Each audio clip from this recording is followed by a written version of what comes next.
오늘 이 시간에는 요한복음 4장 25절 외에 호산나 환호성 이면의 길을 가신 목적, 이런 제 말씀을 상고하는 가운데 성령님의 감동, 감화, 역사하심에 힘입어 피차의 풍성한 은혜 받는 시간 되시기를 예수님 이름으로 축을 드립니다. 종려주일의 종려나무는 의와 아름다움과 성의를 상징한다고 합니다.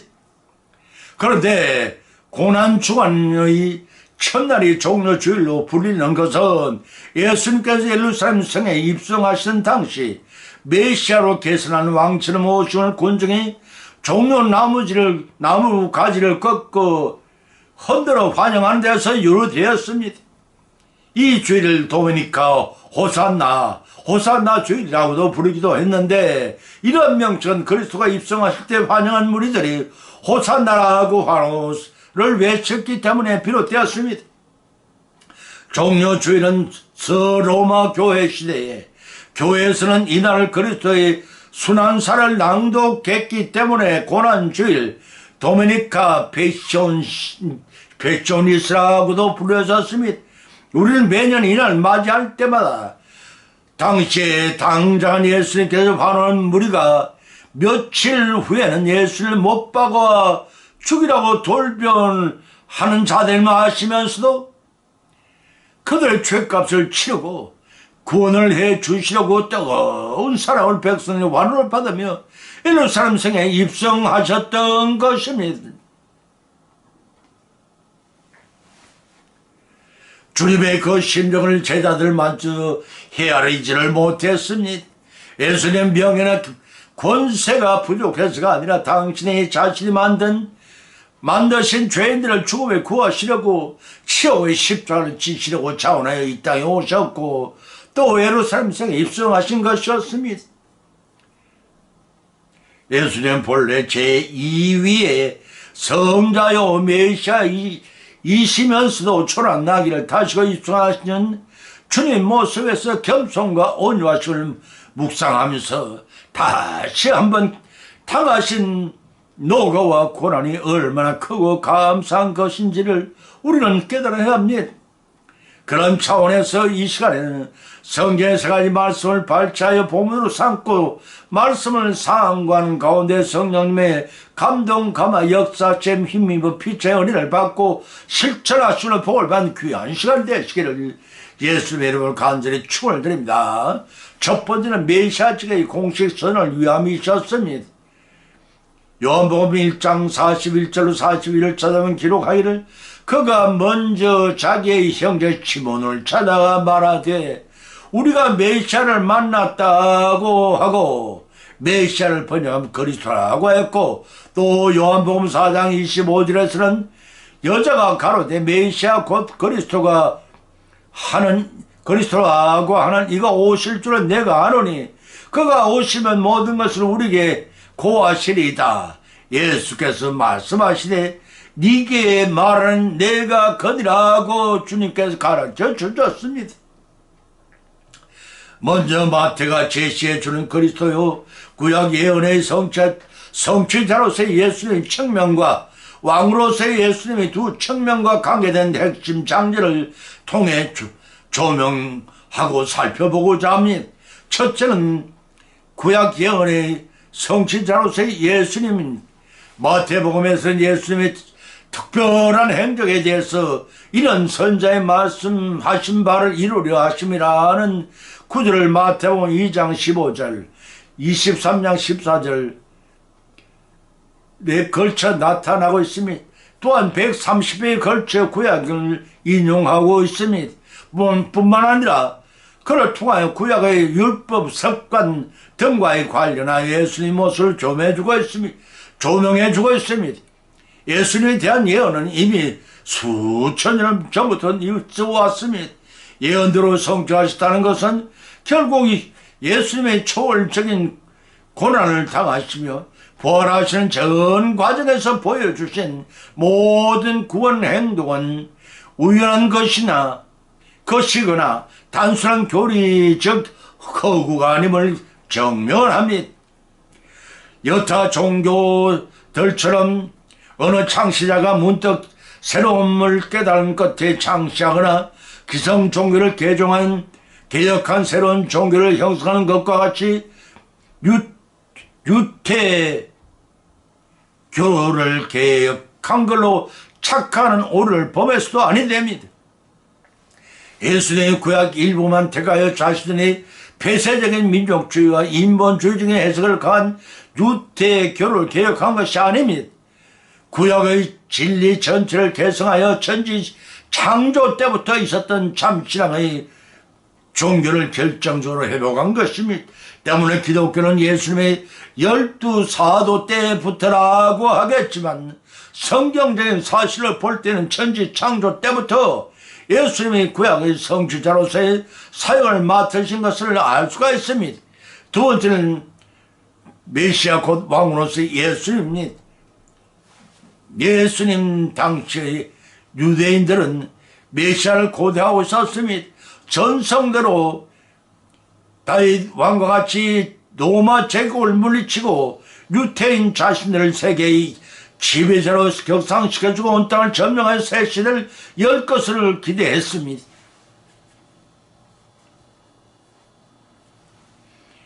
그러나 유대인의 이러한 생각은 틀린 것이었습니다.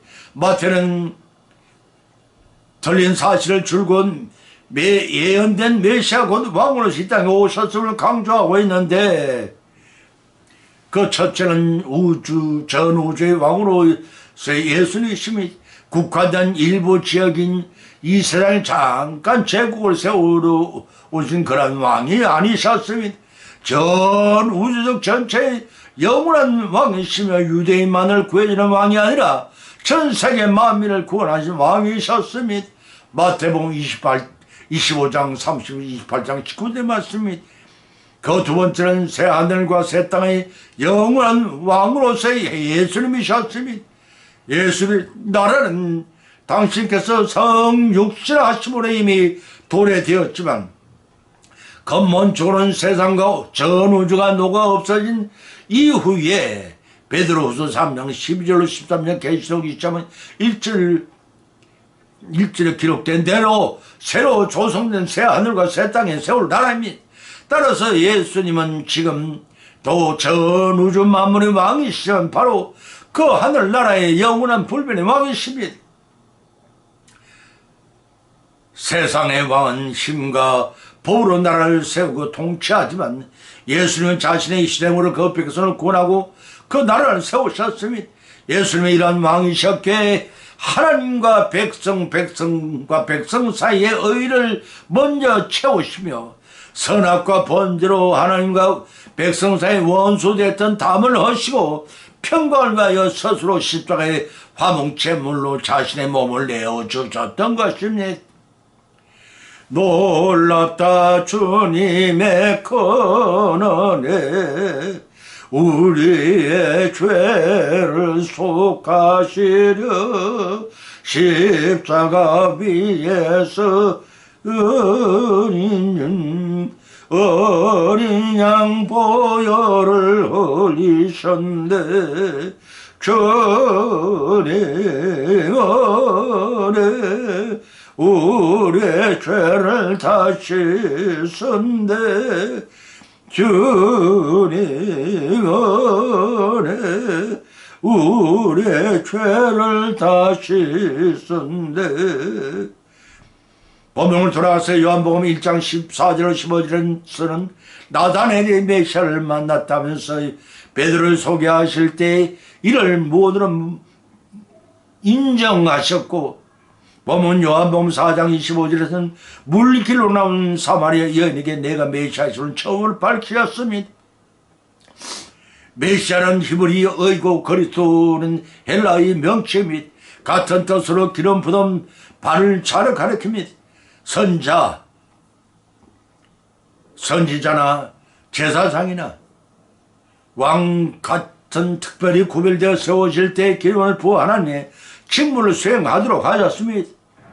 예수님 바로 메시아시요 그리스도시요 다윗 왕과의 혈통을 받은 왕이요 동시에 천상천하 전 우주를 통치하는 왕이십니다.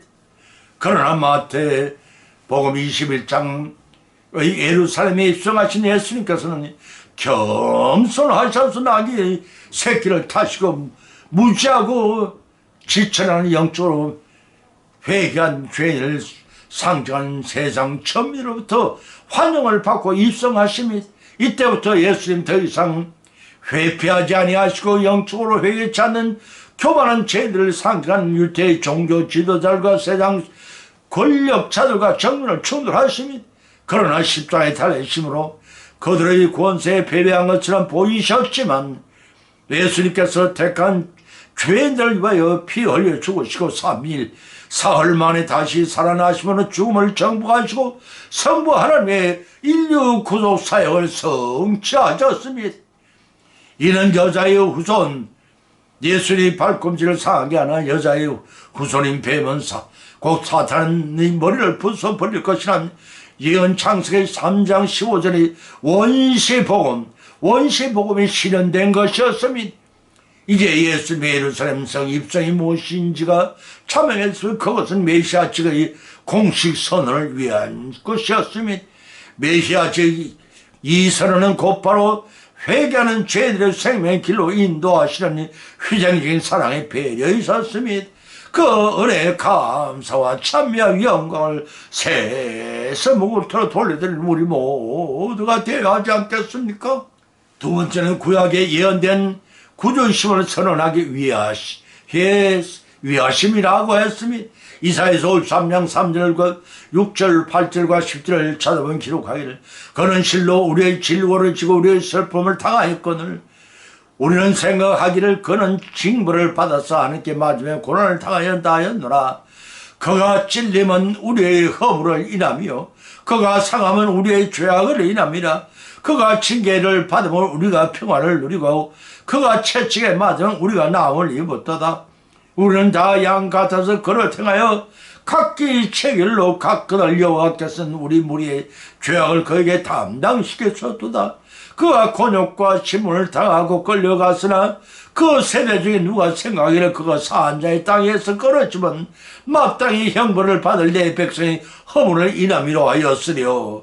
여호와께서 그로 상을 받게 하시기에 이르면 그가 씨를 보게 되며 그 나는 길 것에 또 그의 손으로 여호와의 뜻을 성취하리로다 라고 기록하고 있습니다. 본문의 말씀은 시편 20편의 다윗 예언과 더불어 740여 년 전, 여년 후에 일어날 메시아의 사역을 너무나 사실적으로 기록한 이사야 선지자의 예언이라서 놀라지 않을 수가 없습니다. 예수 그리스도의 3대 고난을 특징을 살피면 그 첫째는 인간으로서의 고난입니다. 하나님의 아들인 인생을 입은 사람이, 인성을 입은 사람이 뭐로 육성육신을 하셔서 인간으로 겪을 수 없는 모든 고난을 맛보셔야 했습니다. 이사야서 53, 4절 히브리서 4장 15절 말씀이, 그 두 번째는 인간을 위해 고난을 당하셨습니다. 본래 죄가 없어진 분이셨으나 원죄를 유전 전가받는 아담의 후손들인 인간에게서는 속량시킬 자기를 갖춘 무한 재물을 구할 수가 없어서 독생하신 성자 하나님이 자신이 우리 대신 고난을 받으셨습니다.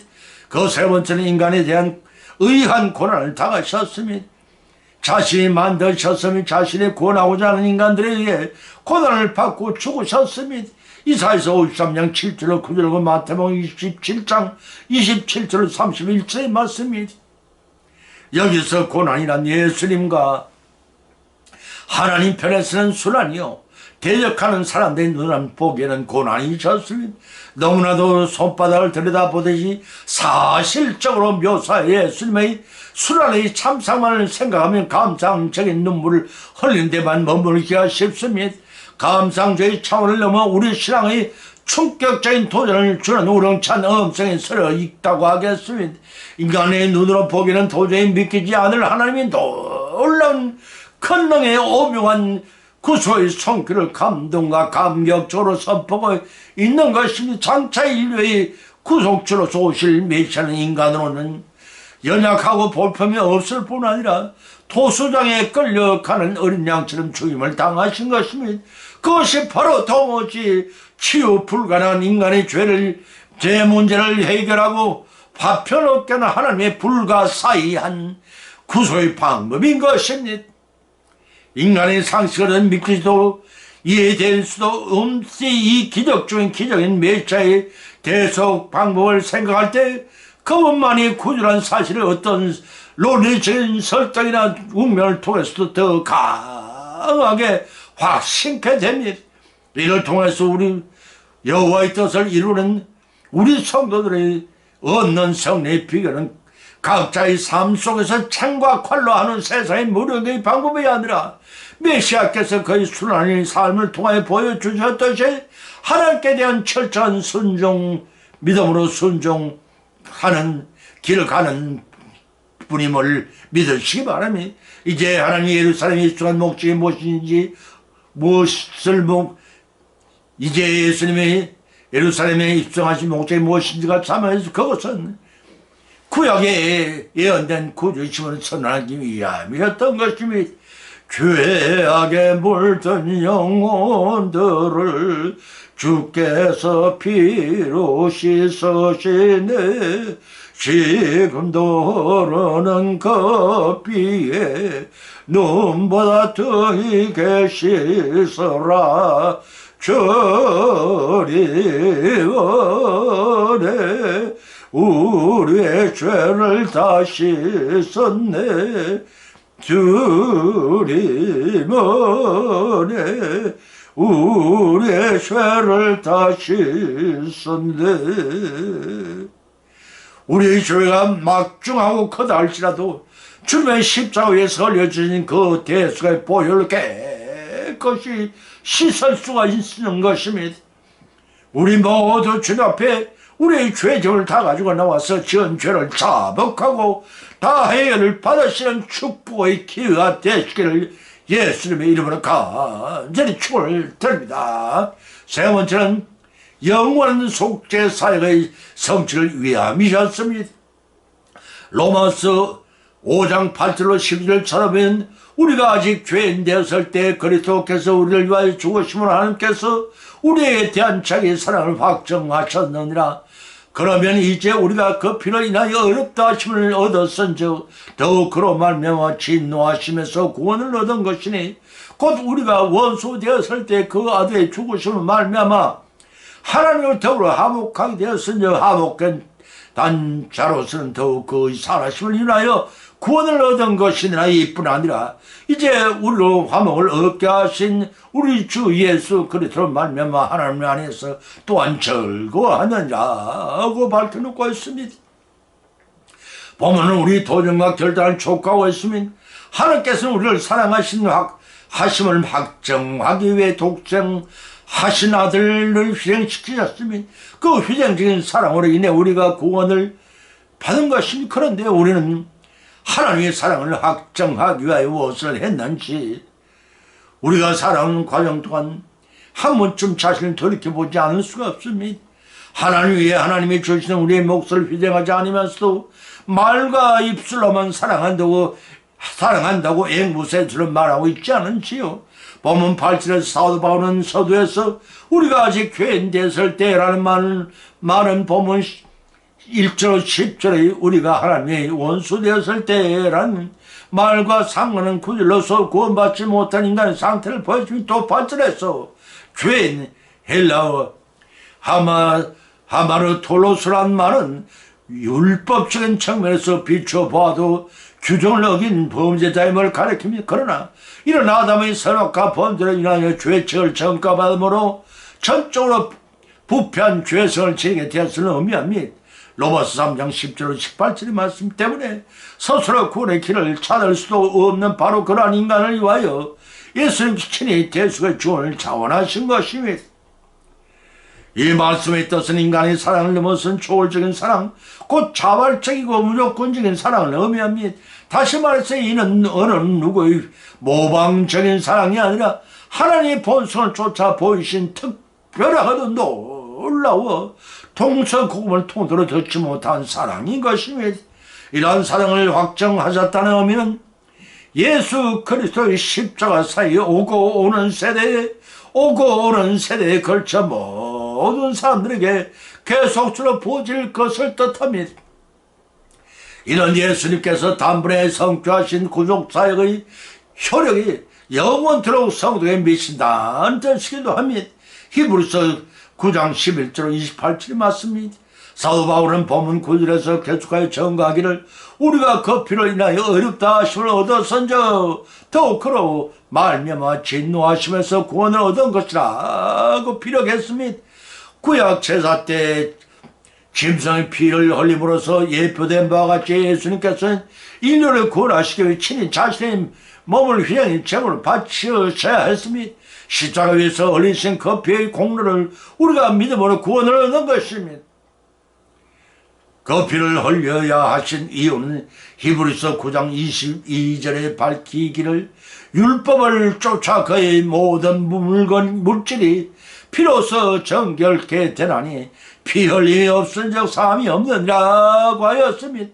죄를 지은 자의 결과는 반드시 죽음의 형벌을 당해야 하는데 예수님께서 우리의 죽음을 대신 살려내셨다는 뜻입니다. 이로 말미암아 선악과 범죄의 원죄로 하나님과 원수가 된 아담과 그 후손들이 예수님의 대속의 은혜로 진노하심에서 구원을 얻게 된 것입니다. 그뿐 아닙니다. 본문 11절은 장차 이뿐 아니라 하나님 안에서 또한 즐거워하느라고 하는 말씀의 의미는 첫째는 영원한 죄 가운데서 죽을 수밖에 없은 자들의 예수님의 구속사역으로 죄의 문제를 깨끗하게 청산하고 하나님과 화목하게 되었다는 것입니다. 그 두 번째는 그 때문에 하나님을 주로 섬기게 되었을 뿐만 아니라 장차 그분의 영광에 참여할 수 있게 되었습니다. 그 세 번째는 부활하신 예수님께서 우리의 궁극적이고도 완전한 영육 간의 구원을 보장해 주시기 때문이었습니다. 비록 현세는 우리가 고달프고 힘들지라도 넉넉히 이를 극복해 나가는 가운데 기뻐할 수가 있는 것입니다. 빌립보 4장 4절이 맞습니다. 하나님을 떠나 참된 평안을 잃었던 자들이 다시금 하나님께로 돌아와 하나님 안에 거함으로 말미암아 누리게 될 진정한 기쁨이 아닐 수가 없습니다. 이제 예수님의 예루살렘 성에 입성한 목적이 무엇인지가 자명해졌습니다. 영원한 속죄 사역을 성취하여 우리를 구원하시고자 영원한 생명을 주시기 위함이었던 것입니다. 이러한 기쁨의 축복을 받고 주 안에서 누리시는 우리 모두의 성령의 믿음 성환이 되시기를 예수님 이름으로 간절히 축원드립니다. 결론 맺습니다. 오늘 호산나 환호성 이면의 길을 가신 목적이라는 제 말씀을 상고하는 가운데 피차의 믿음대 은혜를 받았던 세 가지 교훈을 받은 줄 압니다. 그 첫 번째 예수님의 예루살렘 성에 입성하신 목적은 메시아 측의 공식 선을 하기 위함이셨습니다.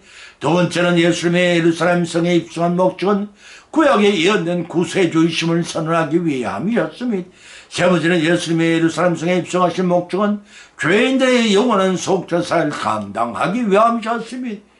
이러한 교훈을 받은 것으로 거치지 마십시다. 우리 신생활 가운데 받은 말씀을 실천하고 적용하시는 성령의 역사하시는 힘의 믿음이 성숙되고 장차 예비하신 하늘의 복을 다 받고 누리시는 성령의 믿음 생활이 되시기를 예수님으로 간절히 축원을 드립니다. 찬송가 294장을 올리겠습니다.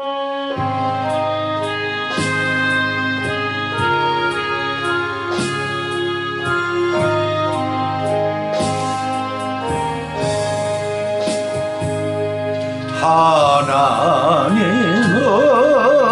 외아들을 주시는 때까지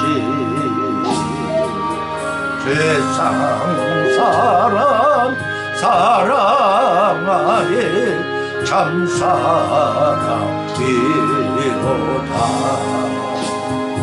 하나님은